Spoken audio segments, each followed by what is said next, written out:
Doctor Khilnani, इससे पहले कि हम ये समझें कि हमारा जीवन कब सामान्य होगा, हर व्यक्ति के मन में यही है कि ये जो मैं मास्क लगाता हूँ इससे कब छुटकारा मिलेगा, सामान लाता हूँ इसको धोना पड़ता है, साफ करना पड़ता है, ये बात की बात है। लेकिन उससे पहले जो अभी ताज़ा स्थिति है देश भर में, जो कोविड के केसेस पिछले एक महीने में जिस तरह से बढ़ रहे हैं, और दिल्ली में अगर हम बात करें 1600 से अधिक केसेस पिछले 24 घंटे के, और जो रेट है अगर हम बात करें संक्रमण की जो दर है वो 5.5 के आसपास छूती हुई, क्या कहना चाहेंगे?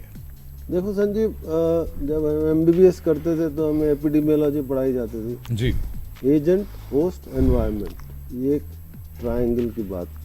तो उसके माध्यम से मैं आपको बताने की कोशिश करूँगा। एजेंट है नोवल कोरोना वायरस, शुरू में अल्फ़ा आया, फिर डेल्टा आया, अब ओमिक्रॉन में B1 और B2 इनके अपने बिहेवियर हैं। होस्ट की बात करें तो होस्ट की इम्यूनिटी की बात करते हैं। अब ये शोध से बिल्कुल पक्का हो गया है कि जो नेचुरल इन्फेक्शन है उससे बेस्ट इम्यूनिटी होती है। जामा में पेपर आया था कि कम से कम 20 महीने तक नेचुरल इन्फेक्शन के बाद इम्यूनिटी रहती है। वैक्सीन की इम्यूनिटी जो है वो अच्छी है। शुरू में लगा कि ये बहुत एक मैजिक चीज़ है जिससे कि रेट इन्फेक्शन की रेट कम होती है। वो रेंडमाइज ट्रायल जो भी हुई फाइजर वैक्सीन से, सब वैक्सीन से, कोवैक्सीन से, कोविशील्ड से, लेकिन बाद में ये पता चला कि इन्फेक्शन की दर बहुत ज़्यादा कम नहीं होती, लेकिन सीवियरिटी कम हो जाती है। अब बात करें एनवायरनमेंट की, एनवायरनमेंट में सब कुछ आ जाता है, ह्यूमन बिहेवियर आ जाता है। और हम अगर औरों की गलतियों से सीखें तो इंग्लैंड ने तो शुरू से ही कह दिया था कि कोई ज़्यादा चीज़ें बंद करने की ज़रूरत नहीं है। अमेरिका ने मई 2021 में मास्क मैंडेट हटाया तो जून में उनको स्पर्ट आ गया, डेथ रेट बढ़ गई। तो अब मैं दिल्ली की बात करूं कि जो इंडिया की जो पॉपुलेशन है, जून जुलाई में सर्वे हुआ कि 76% लोगों को इम्यूनिटी हो गई थी। आज की बात करें तो सबका मानना है कि 90% से ज़्यादा को इन्फेक्शन हो चुका है। 70% से ज़्यादा के लोगों को कंप्लीट वैक्सीनेशन हो चुका है। यानी का मतलब कि हमारी जो पॉपुलेशन है वो इम्यून है, इम्यूनिटी हमारी बहुत अच्छी है। इम्यूनिटी का बेनिफिट इन्फेक्शन रेट में ज़्यादा नहीं पड़ रहा, सीवियरिटी में पड़ रहा है। इसलिए आप देखें कि इन दिनों हॉस्पिटल एडमिशन नहीं हो रहे, ICU एडमिशन नहीं हो रहे, लेकिन इन्फेक्शंस हो रहे हैं। यानी पॉजिटिविटी रेट इतना है, लेकिन ICU में कोई पेशेंट नहीं है। अगर हैं तो भी वो डर के मारे हैं या कोमॉर्बिडिटीज़ के बारे में है। और अगर एजेंट की बात करें तो जो डेल्टा वेरिएंट था उसकी कंटेजियसनेस अल्फा वेरिएंट से बहुत ज़्यादा थी। ओमिक्रॉन की जो कंटेजियसनेस है वो डेल्टा से बहुत ज़्यादा थी। अब जो ये B121 एक जो आया है उसकी जो ओमिक्रॉन के ओरिजिनल से भी 25% ज़्यादा कंटेजियसनेस है। कंटेजियसनेस बढ़ने से इन्फेक्शन रेट बढ़ता है।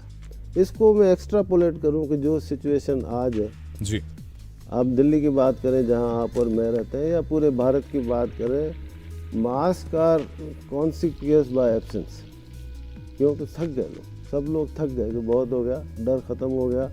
मास्क लगाते हैं, ठुड्डी पे लगाते हैं, नीचे लगाते हैं। मैं उनको ब्लेम नहीं कर रहा, बिहेवियर में चेंज आ गया, स्कूल खुल गए, थिएटर्स खुल गए, ईटिंग शुरू हो गई। तो इस वजह से लाजमी है कि इन्फेक्शंस तो होने ही थे।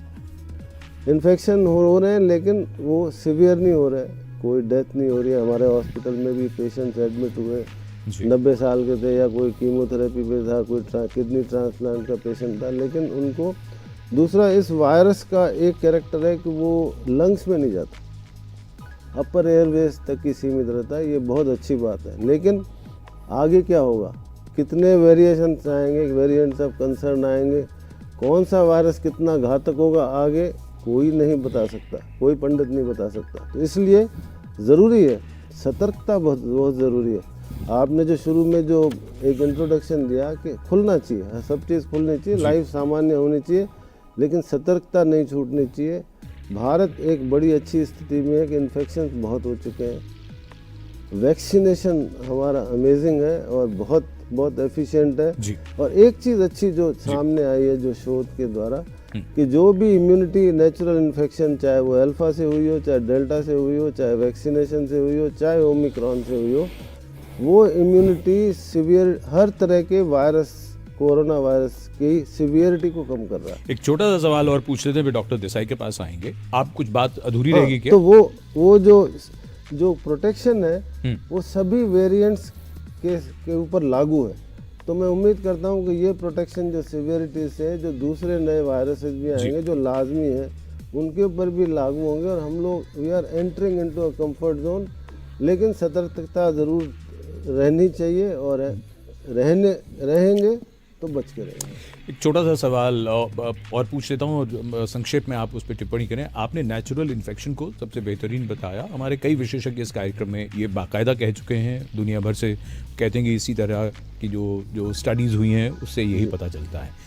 बहुत लोगों के मन में ये प्रश्न होगा कि नेचुरल इन्फेक्शन, जिनको पहला भी हो गया, जिनको डेल्टा भी हो गया, कई ऐसे हैं जिनको ओमिक्रॉन भी हो गया, वैक्सीनेशन भी हो गया, कईयों को पहला नहीं हुआ लेकिन डेल्टा और ओमिक्रॉन हो गया।